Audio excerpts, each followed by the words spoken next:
तर भाजपनं रामाचा वापर केला आणि सोडून दिलं. उद्धव ठाकरे यांनी भाजपवर जोरदार हल्लाबोल केलाय. उद्धव ठाकरे, तुम्हाला गाडल्याशिवाय स्वस्थ बसणार नाही. खासदारांची संख्या वाढवण्यापेक्षा रोजगारांची संख्या वाढवून दाखवा, असं म्हणत उद्धव ठाकरेंनी सरकारवर हल्लाबोल केलाय.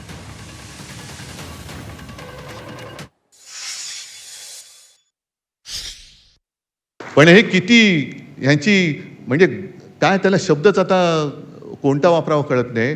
राजकीय पक्षांसुद्धा घेतात, वापरतात आणि फेकून देतात. स्वतःचं काम झालं की फेकून देतात आणि रामाला सुद्धा तुम्ही वापरून फेकून दिलंय. ज्या रामाच्या नावावरती तुम्ही सत्ता मिळवली त्या रामाचं मंदिर लुटता तुम्हाला लाज नाही वाटत? आणि तरी तुम्ही हिंदू आणि आम्ही मुद्दे काढले तर बघा याने हिंदुत्व सोडलं. मग तुम्ही काय सोडलं? आधी नेसलं काय होतं? आधीच तुम्ही लाज लज्जा शरम सोडली होती, त्याच्यात आणखीन फरक काय पडतोय? आणि माझं स्पष्ट मत आहे, खासदार वाढवण्यापेक्षा ह्या युवकांच्या रोजगाराच्या संध्या वाढवून दाखवा. युवकांची रोजगाराची संधी वाढवा, तर तुम्ही खासदार किती वाढले डिलिमिटेशन करण्याची गरज नाही. लोक हेच युवक तुम्हाला डोक्यावर घेऊन नसतील, पण त्यांच्याबद्दल काही बोलायचं नाही.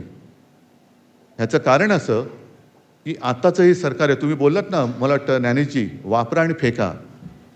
त्यांना वाटलं उद्धव ठाकरेला पण असंच नाही, पण उद्धव ठाकरे तुम्हाला गाडल्याशिवाय स्वस्त नाही बसणार.